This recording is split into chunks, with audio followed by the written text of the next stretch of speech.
Greetings, beautiful minds. Let's meet Jaci Harman, Transformational Life Coach. Today, your host has traveled from her home in the Pleiades to Southend-on-Sea, Essex, England. Good morning, Jaci. How are you? Hi, Dorothy. It's really nice to speak to you. It's Yes. afternoon here in London, of course. How's the weather there? Beautiful, in fact. Wonderful. Yeah, I was outside just before the call, and so with my office computer, and I had to come in for the call. So Excellent. Yeah, it was rather chilly here in San Jose this morning. As a matter of fact, every morning for the past week, I've had to put some socks on. Yeah, and so I don't know. Our weather has been really wickety wackety.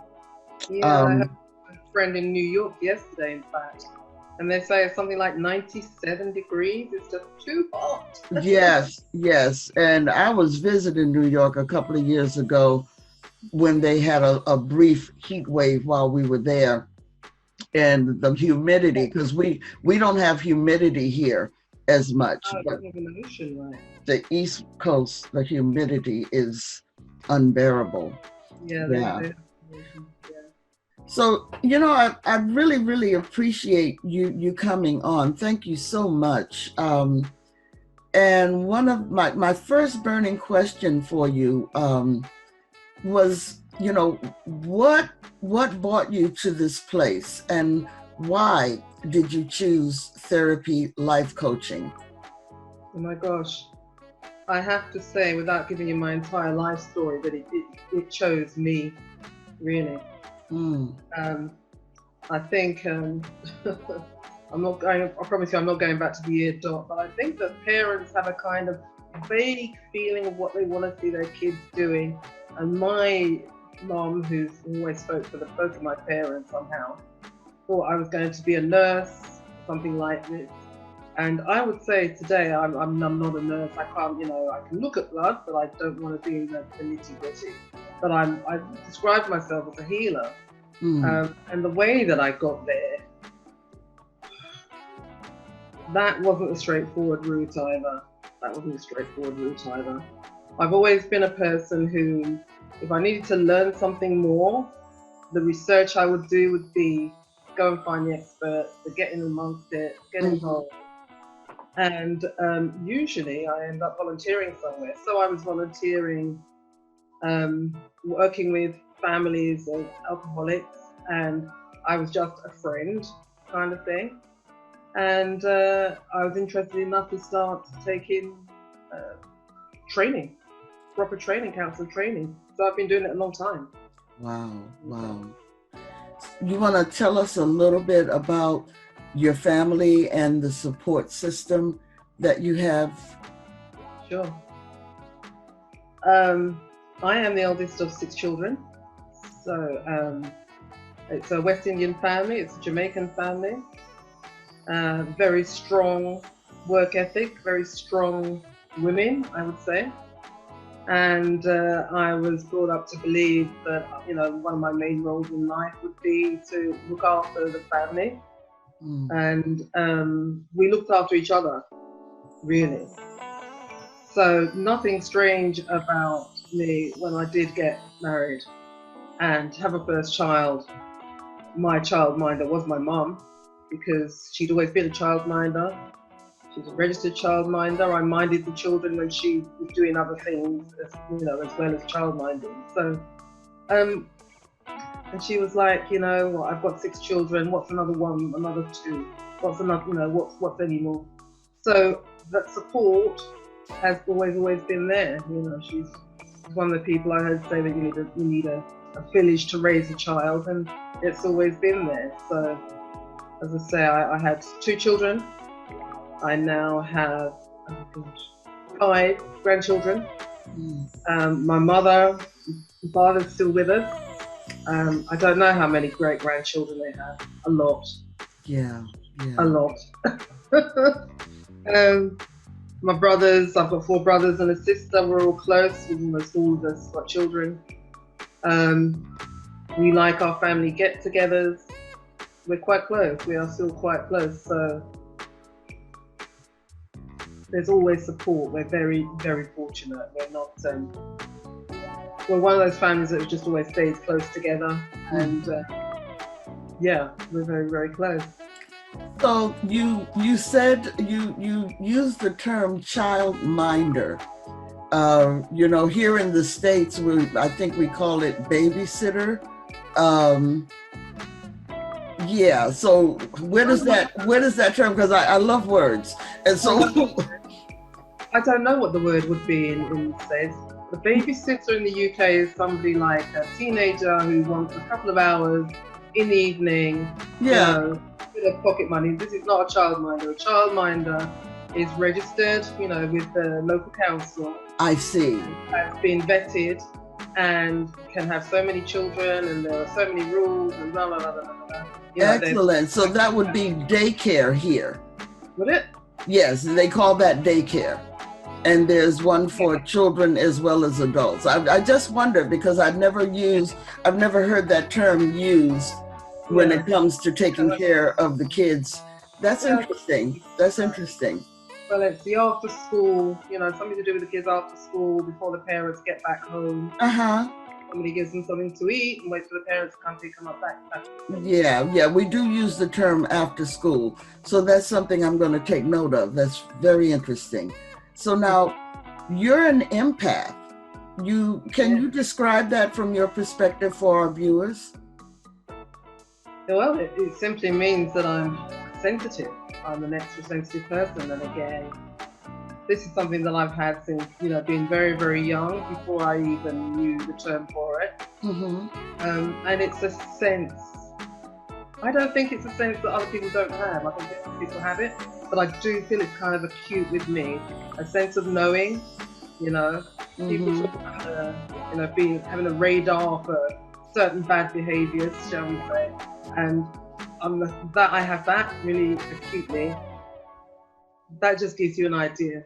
I don't know. Some people feel like they can feel a storm coming in from, hours away, like weather, storm. I can feel that. I can feel changes in weather. I can feel changes in temperature. Uh-huh. I can feel changes in circumstances and situations in the room. Mm-hmm. It's very handy when you're in a counselling or a coaching situation, because you can feel people's energies just shift.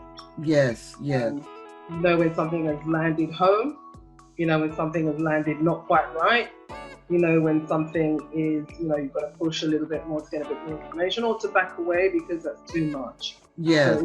So, at that time. So that it's really minute thing. And I think a lot of people have, such awareness. Mm-hmm. I think with empaths, it's a bit more finely tuned.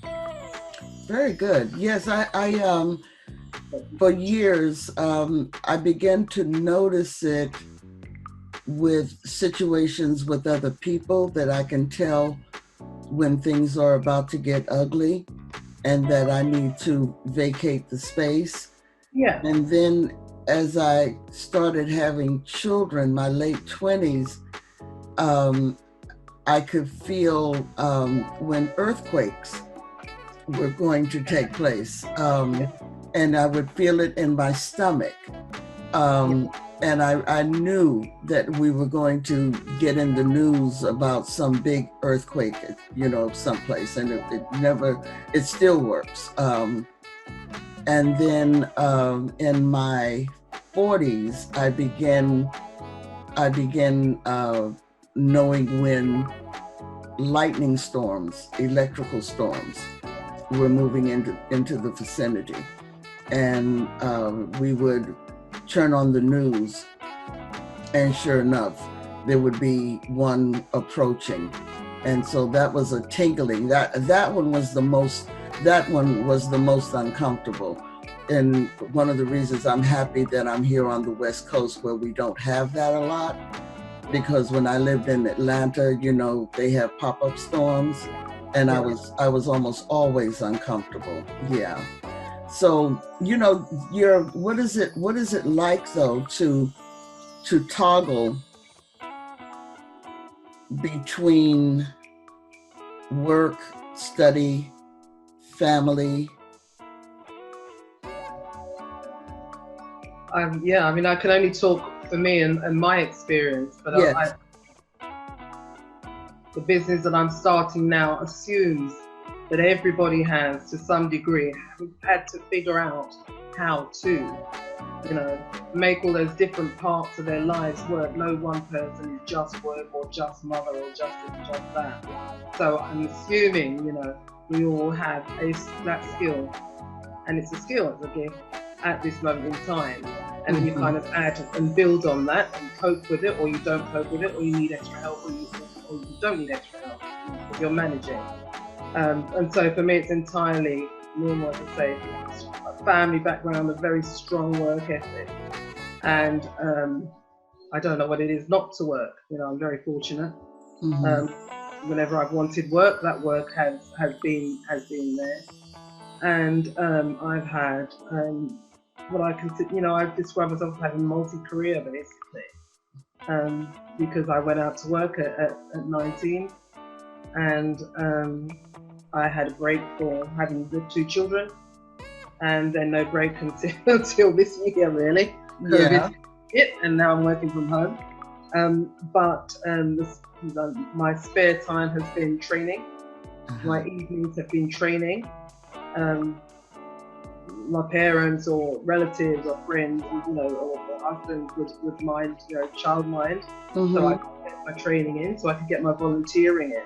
I see. And so you just segue between all of those, and my children do that too now. It's just how we're brought up. This is completely normal. Yeah. Get the things we want out of life. You use all the hours of the day. Yes, of course. As far as we want to. As far as we want to. Yeah, and as far as you need to, right? Yeah. So what is the goal now for you at this moment in time? Once the studies are completed and the business is, truly up and running the way you envision it, what is it that you would love to see? What are we asking the universe for? I'm flexing my capabilities as an entrepreneur, and as a leader and as a mentor, because that's appropriate for my age. I have things to pass on. Okay. I have learning.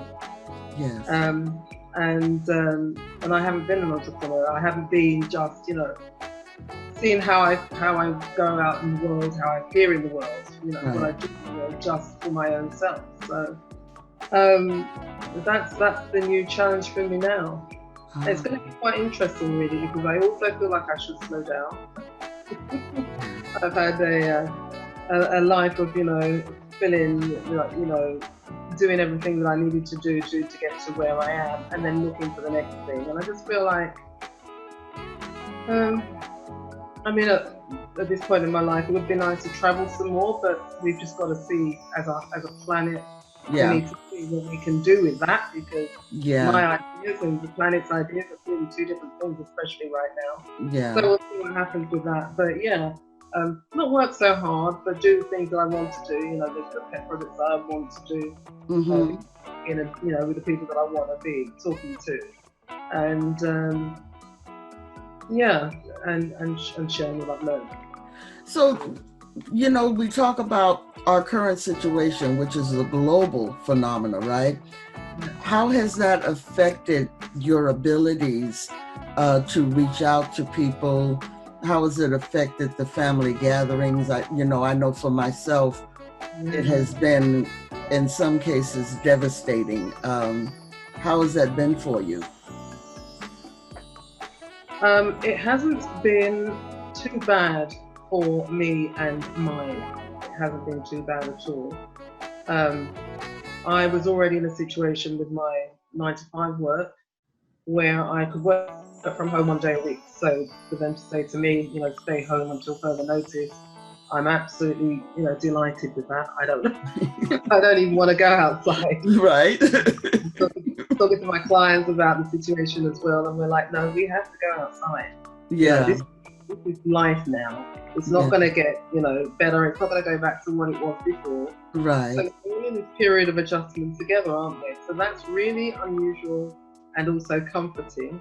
Nobody's got nobody's got the whole picture, the whole answer to anything. We're still trying to make, work this out as we go along, really. This is right. As to illnesses, my father was extremely ill, but my father has dementia, and it's pretty much end of life. And so he lives at home with my mom, and she is his main carer. And he has a history of stomach ulcers, and he had one flare up somewhere near the beginning of the outbreak of COVID-19 here in London. And he had to go to hospital, and that must have been the scariest time, I think, of course, for our family, because we didn't want him to go, but it was the best place for him to go. He needed to go. Yes. And we had to rely on, the health service, paramedics who were absolutely amazing, telling us that they would look after him. We couldn't even go with him. Mum couldn't go. They've been together 60 years. She couldn't go with him. Yes. He didn't know where he was going. And it was he didn't know. He didn't know that he was going to come back, but he did. 3 days he was gone. Okay, but he did come back, and thank God for that. Blood transfusion, and they rehydrated him, and he's good to go. And Excellent. That was the scariest time for us, and for Mum, it's about she can't go to church. Yes. That's what it is for Mum. She can't be with her people. She can't sit and gather and sing. Yeah. And this is hard for all the people. Yes. It's hard on all of us in some form or fashion. It is. Yeah, it is. But everyone's story is somewhat unique. I mean, it's like this. The crazy thing for me about it is that, yes, we are all in this together. But at the same time, there's like very unique situations with each one. Just because it's never happened before. Yeah. In the world, in the history, it's never happened before. So we're all figuring it out, really. All of us. Mm-hmm. So you live in Southend-on-the-Sea, which is in Essex. Yeah. What is that like for you? I guess in your terms, the States, 60 miles outside of London doesn't give you any sort of idea of distance. It's a little bit different.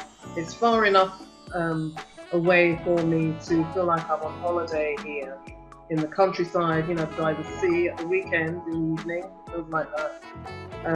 But I can commute to work in the city of London itself. So it's really for me, one of the most ideal places to live. It's a different climate. It's a different vibe. Different vibe. I really like it. I've been out here 17 years. Okay. I came down with the children. The children are now gone and married themselves. And it's just beautiful and peaceful out here. It's very, very nice. I can't wait to visit. Yeah, you should. Yeah, I cannot wait to visit. So now, life coaching, can we start there? I want to know, from a stellar coach as yourself, why would a person choose to develop a working relationship with a life coach? What is the value of having a life coach in your life? Oh, that was good. Yeah, I'm still learning that one myself, really. I mean, I've trained as a therapist, I've trained as a counselor, and I really believe in talking therapy. I really believe that you sit with somebody in a room, or even down a screen, because that works pretty well too, oddly enough. And you talk about your life, and of course you're coming with what's at the front of your mind, which is, whatever the problems are that you've got right now. And when you are talking about it in that room, whether or not your partner is there, if it affects the partner, if it's whoever it affects, whether it's family's there or whoever it affects, if you're on your own, you're there with the therapist, the coach, as a witness, the story sounds very different. I see. The story sounds different. You hear it differently your own self. You can have the answers. You know, anybody coming to me doesn't come without the answers. It's just your answers are a bit buried in the drama, maybe, of what your current situation is.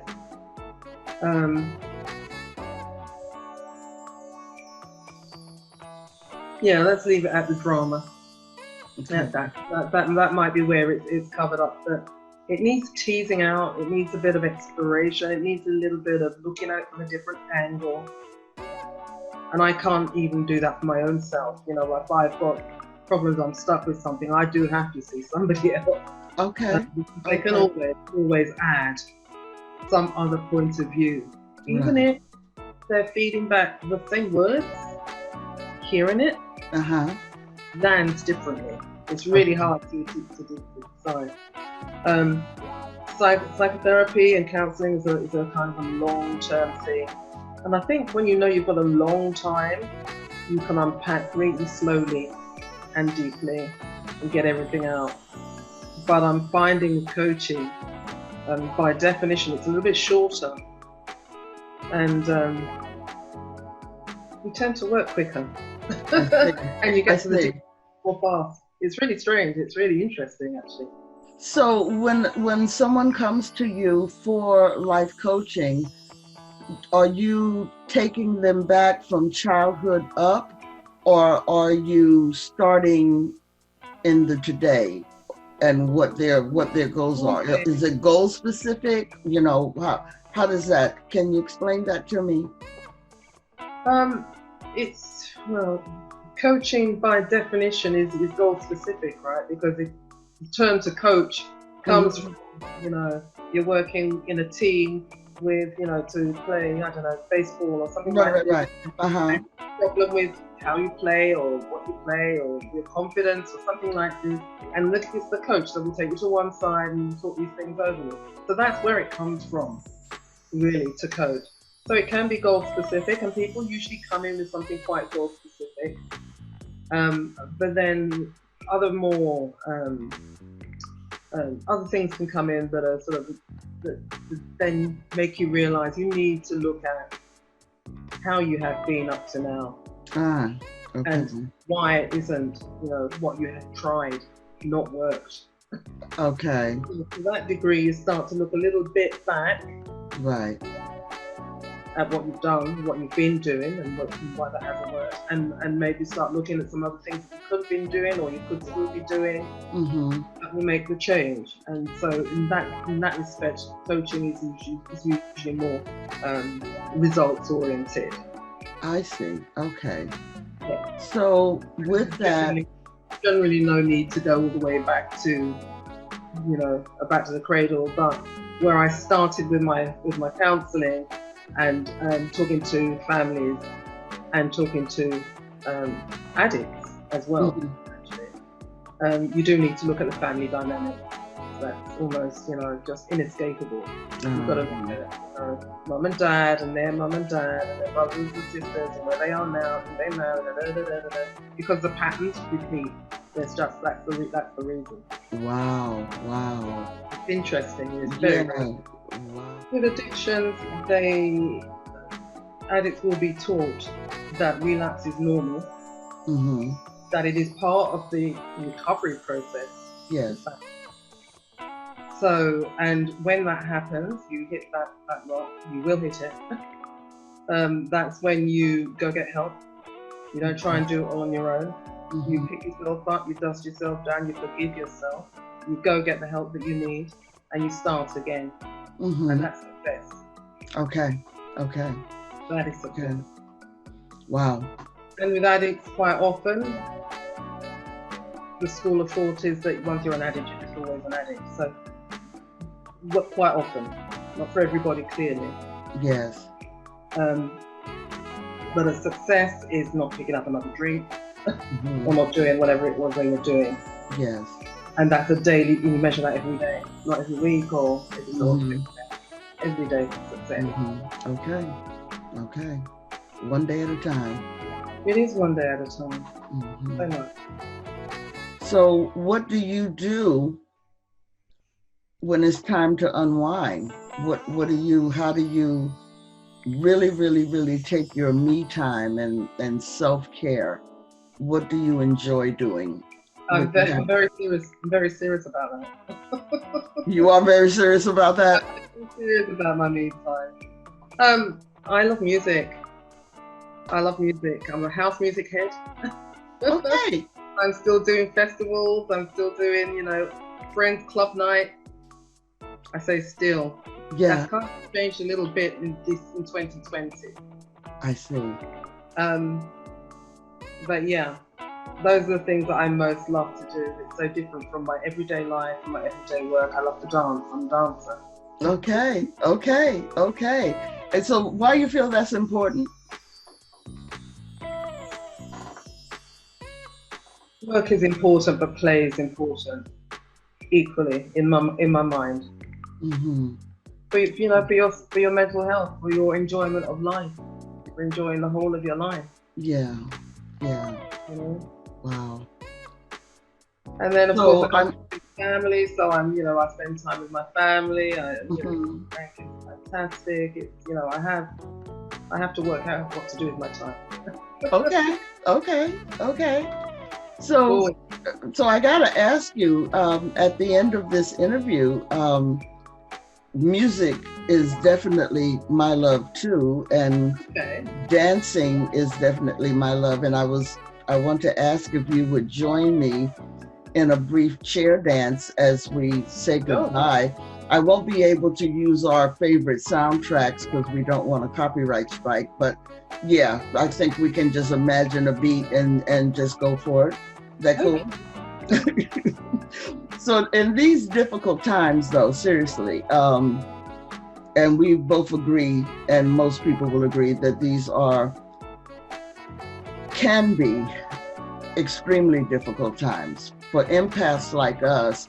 It's almost, and some days it's like this is the moment I've been waiting for all my life, to shut the world out and stay home and do my thing. But it's still a lot of difficulties that we have to meet with it. So what would you say to people that are experiencing it and still not sure and trying to find their way?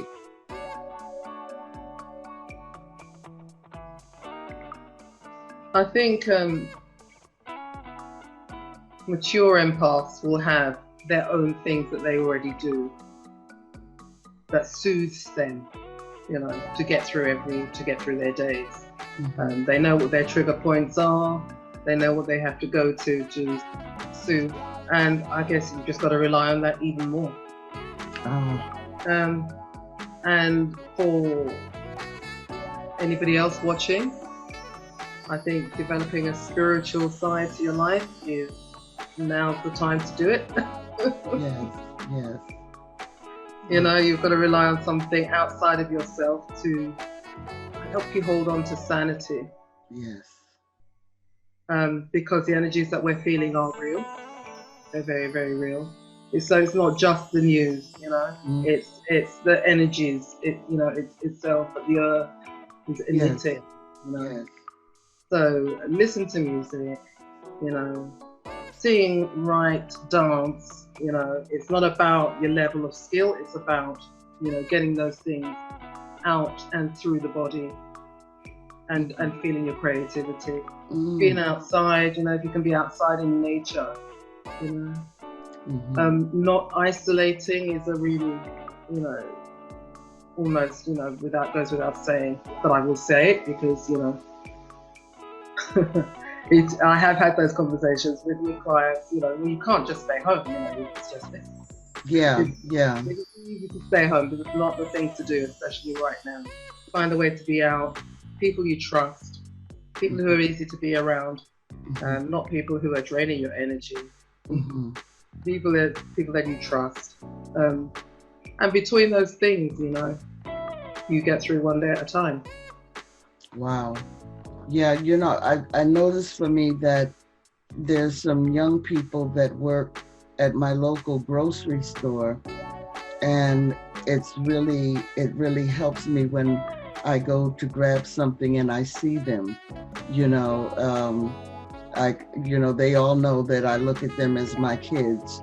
And so, that's one thing that I can do 2 to 3 times a week, is just run out and grab a loaf of bread or something and, see them, and, we stand apart, and, most of them have given me their phone numbers. So if I have something funny to share with them, I can text them, you know. So yeah, we do find ways. We do find ways. That's amazing. Are you officially open now? Can people reach out to you? Yeah, they most definitely can. Sure, like the easiest way would either be on Instagram, Jaci Harman Coaching on Instagram, or just Jaci Harman on Facebook. Okay. Or Hygeia Life. Okay. And you details. I think you've got the details in the flyer. So yeah.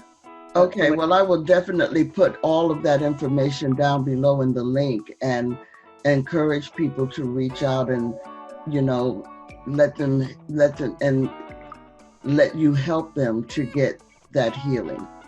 Yeah. Yeah, let you help them to get that healing that's already inside of them.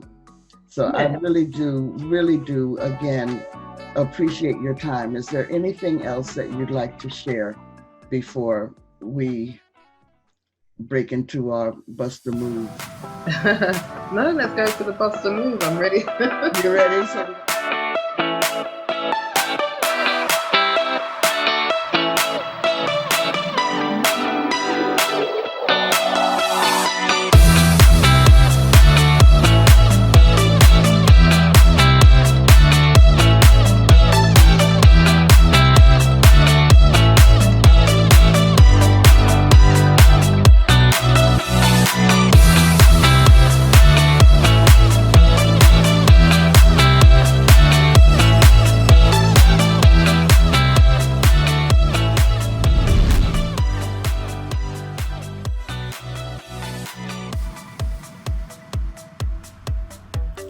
thank you for joining us. I'm grateful for you. Please stay beautiful. You're awesome, and I love you.